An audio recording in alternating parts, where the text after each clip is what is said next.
Hey Grandmasters, Mike from the WCA. How are you birds doing? Very good.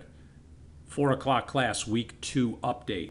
I mentioned to you all the benefit of studying some of the classical openings, and I mentioned specifically the Queen's Gambit declined. I mentioned the Rui Lopez, and it is thought by some really serious trainers and grandmasters that if you study some of these classical openings, you really learn the ideas of what makes an opening work, what makes it tick from the very, very beginning. When you're playing a Queen's Gambit declined, which we had in class, so this is from White's perspective, right? Let me flip the board. I know, it's amazing. E6. When you play this way with Black, you are telling White that you're going to keep a pawn in the center of the board, right? Number one. And you're going to create this very, very solid position that it's not going to be easy for you to break down. The battle, at least in the main line, is over the d5 square. You see how these pieces come out putting pressure on d5, including the move bishop to g5. And bishop g5 is pinning a piece that's controlling d5. So Black breaks the pin, trying to get the king to safety quickly. Pawn e3, opening the light square bishop for White. Castle the king, knight f3, and then a very common move in this position is pawn h6, just asking the question to the bishop. Do you want to take the knight, which is playable, or do you want to keep the pressure on the diagonal? So in the game we're going to look at, White keeps the pressure, and Black decides in this position to play a very, very standard idea in the Queen's Gambit declined. And that is the move b6. b6. What's the idea? Well, take the move back for a second and look at your pieces from the Black perspective. What's your worst piece? It's clearly the bishop on c8. That piece is going to need some activity. It's going to need some work. So one way to play this position is to fianchetto the bishop. When you do that, very often White will take the pawn in the center. Believe it or not, taking back with the knight is played so often with Black, but in the game we're going to look at, Black decides to keep a pawn in the center. And I liked the fact that we played from this set position in class because I wanted to see how you guys dealt with this bishop, even if you didn't know the theory. So first, I'm going to show you what a master does here. Two pretty strong. I think these guys are, the player with Black is 2,500 and White is 22 and change. So you have two strong masters, but Black is higher rated. I'm not going to show you the whole game. I'm just going to take you to the point where the real heart of the opening is over and you learn some of the main themes. So b6, pawn takes, White develops the bishop, and here the move bishop to b7. In the game, you're going to see that Rohan played against Ben. Ben had a different idea, and I'll point that out in a moment. So here, White to play, castles. What are some of the themes from this position? I'll list them in some random order. One, clearly the knight on b8 needs to develop. It almost always will come to d7 if the c pawn is sitting on c7. The reason for that, if you put the knight on c6 now, its future is not that bright. You might think you can come into b4 to bother this bishop, but White's not going to let you trade that knight for that bishop. And you're going to find that it gets in the way not only of your own bishop, but it gets in front of the pawn. Why the pawn? It is so important to play the move c5 in these structures, or for several reasons. One, to pressure the White center, and two, if you can get this center to loosen a little bit, there is the possibility of your d-pawn that I'm toggling right now, pushing forward, turning this quiet bishop into a monster. So one idea, develop the knight, play the move c5. Another idea is to put this knight on the e4 square, which sometimes forces the trade of dark squared bishops, because if you don't trade the bishops and move your bishop to g3, you might give black a chance, maybe, maybe not. It depends on their what they want to do, of taking your bishop, giving black the two bishops. So most commonly, once this knight moves to e4, this bishop is going to take on e7. The other idea of knight e4 is that if white takes with either the knight or the bishop, you're going to see this pawn here on d5 plug itself in on e4. I call that extending the fianchetto. So this bishop kind of looks a little further into the board. That pawn will often kick this knight away, and you'll get this wedge that can create a kingside attack for black. And you guys see that? So I'll just repeat this and I'll put it in the blog. We want to develop the knight, which is what he did. Queen e2 was played. Now, you can't just randomly put your ideas into practice, right? So maybe black is concerned about this pawn pushing at some point. Maybe white wants to get in e4 someday, and black simply says no. So there's the second idea. 1, the development of the knight here on d7, right? 2, the centralizing move knight e4. And 3, the exchange of the dark squared bishops. So these moves are just taking place. This has all been played before, by the way. And again, that's why it's useful studying an opening like this. These ideas repeat themselves. And now it becomes a question of, does white end up taking on e4 at the right moment, or continuing to build up pressure? Okay, what is this now? Are we still in the opening? I don't think so, because my eyes tell me that both sides have their rooks connected. Kings are castled. Every minor piece has either been traded or developed. So we're clearly in the middle game. So what do we look for here? The pawn breaks or the occupation of the files. There's already been one trade of pawns here from c4 to d5. Do you see how that opened the e file for black, or half open? And what about from the white side? I don't think I have to explain white's move to you. Putting the rook on c1 is putting it on the open file, or the half open file, activating the rook. Black to play. Okay, pause your video. Very good. c5. Following through with the break, and now there are so many different ways and so many different options, and I obviously can't go through them all.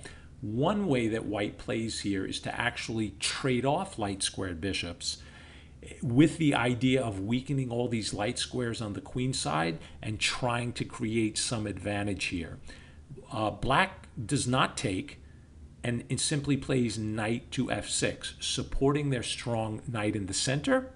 And if black gets captured like they did, you can just take back with the queen. Okay? We have a very level position. No advantage. Nobody is winning or losing here, but I hope you followed the basic ideas of each side. Here, another concept that comes into play after that trade is to give up your furthest most pawn. Do you see how the pawn back here, let me back up a move. For white, this pawn is on white's 4th rank. Whenever you see a player voluntarily give up a pawn, or trade their pawn, their furthest pawn, and give up space, they're trying to play against something. And what they're playing against now, and I'll put the highlights on, are this pawn duo. These are known as hanging pawns, like an apple hanging on a tree. They're not hanging where they can be taken for free. I'm not really sure where the term came from, but you will read about it. And it's basically when you have two pawns sitting side by side that are sitting on half open files.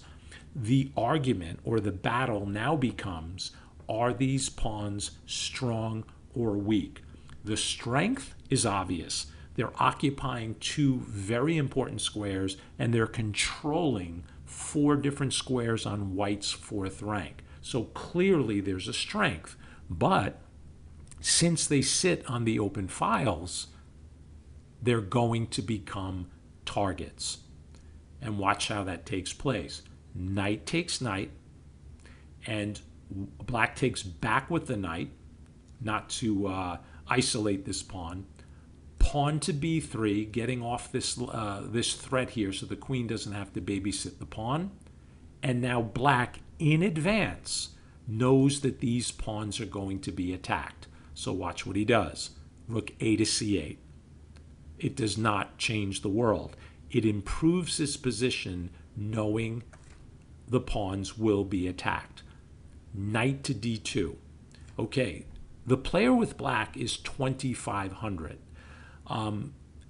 Taking the knight on d2, trading off, allowing the queen to come to d2, putting pressure on this square, I guess it's playable, but black realizes that he has more space. Why again? Look at the two pawns in the middle. Black clearly has more space, and a lot of players, when they have space, do not want to trade, because if I don't trade with you, you have to figure out what to do with this knight. Now keep in mind, with the knight on d2, the rook that comes to the d1 square will not be putting pressure on this pawn, which means white will probably move the knight again. Okay, so black retreats, but white's probably going to have to move that knight to get it into the game. Rook c2. What's the idea? I think you know the idea. They're going to double up. Why? They're going to double up and attack this pawn. Black knows that, so black plays rook to c7. You see what's going on? Rook f to c8. Again, the game is completely level. Completely level. Queen to d3, and I'm just going to show you one or two more moves.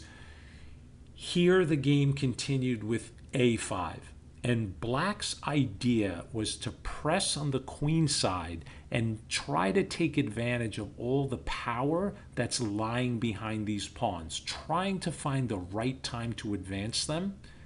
Queen to c3, lining up, queen a6, pawn h3, creating a standstill, opening up a square for the king, and now the move a4, b4, and now a chance by black, just take the pawn. And here perhaps white underestimated how strong that move was and decided to grab two rooks for the queen. Rook takes, rook takes. The problem for white allowing that trade was this move queen to d3, penetrating deep inside the camp. The rook went back. King got off the line to avoid any check on the back rank. Rook to b2 attacking, d4 opening up the board, and I'm going to leave it here. Just that black has a really nice advantage in this position, and I hope you guys understood how we got here. Okay, let's go back to Ben and Rohan. Ben is actually playing the black pieces. Here he has the opportunity to put the bishop on b7, following the model game that I just showed you guys. What he decided to do, and I give him a lot of credit, he played the move bishop a6, trying to trade the bishop right away, which is a strategic idea that comes from other openings from this pawn structure, namely the French defense, and I'll give you an example of that in a minute. But the problem for Ben was, after Rohan takes, and he did take, Rohan plays queen to e2, attacking the knight. Now, Ben is still perfectly fine here. He put the knight on b4, and Rohan probably should have just chased that knight to c6 right away. And do you remember the discussion I had earlier that if this knight were on c6 with the c pawn still here, that it would be a very awkward spot? And I think I told you the reasons why. So I think he probably should have pushed that knight back to c6, given Ben, some problems. It's going to take him more time to get that break going. So after knight to b4, Rohan centralizes his knight, looks really good. Knight to d7, and here we have the same exact trade, and then Rohan decides to trade some more. And I think his thinking was, that the black knight was kind of out of play here. He does have a little advantage. It's nothing great to speak of. Rook to c1. And it's at this point after rook to c1 that Ben had an opportunity to make the game more than equal. More than equal. What looks familiar to you guys in this position? What do you think? You're playing the black pieces. The white king is still in the middle of the board. After rook c1, clearly pawn c5. So Ben, if you're listening, and I know that you are, this is the way for you to play these positions. You traded off your light square bishop. That's really cool. But you needed to play that move c5 because now, whether there's a trade or not, you know, I'll just show you, give you an example. If this takes place, does this look familiar? We have those two hanging pawns on the half-open files. The knight can now swing around at some point to c6. The rooks come underneath, and we have a very, very similar structure to the last game. However, instead of that, Ben played queen f5, trying to, I don't know, come in on the light squares. You can see that, I don't know, maybe trade the queens or something like that. But Rohan just castled, rook f to e8, and again, that move c5 at some point. But here, Ben is getting into trouble, and eventually this knight got kicked back, and, you know, from this position lined up with the rook, Rohan took control of the c-file, and Ben got into a lot of trouble. It's amazing how that one simple idea. Did Ben address his light squared bishop? Yes, he did. Did he trade the dark squared bishops off, easing that cramp? Yes, he did. But the one thing he forgot to do was break first. And he ended up getting this knight misplaced. Rohan just loaded up on the c-file, and there were big, big problems to solve. Let me show you one quick idea here. So Ben played this move, bishop a6. Remember this? And they traded, leaving the knight here on a6. If you play a French defense, this is kind of bizarre, but in the win hour variation, there's the move b6. You see the idea? A lot of players will put the queen on g4, trying to take advantage of this poor pawn that's been abandoned by the bishop. And world champion Petrosian used to bring the bishop all the way back and kind of making fun of the queen on g4. And how is it possible that black can play this way, moving back and forth? Well, I'll tell you why. Because of these two pawn wedges in the middle of the board. There's very little that white can do immediately to break this down, and that's how you get away with that. You can attack the queen, and one of the main lines here is to put the queen on d7, castle, and now bishop a6. There's Ben's idea. However, after this trade, when you take back, do you see these two pawn wedges in the middle of the board? Yeah, that keeps the board locked up for a while, allowing black to get away with this, okay? It's playable. However, let me turn this around for a second. Look at that. You know what the main move for white is in this position? This has all been played before. The move f4. Why? Trying desperately to break these wedges while black is undeveloped. Okay? I'm going to leave it here, guys. I know it's a long video. There's a lot of stuff there, but I really hope the ideas are sinking in because the games were really good. But it's just amazing how one little mistake, if we forget one thematic idea in our openings, game is finished, I tell you.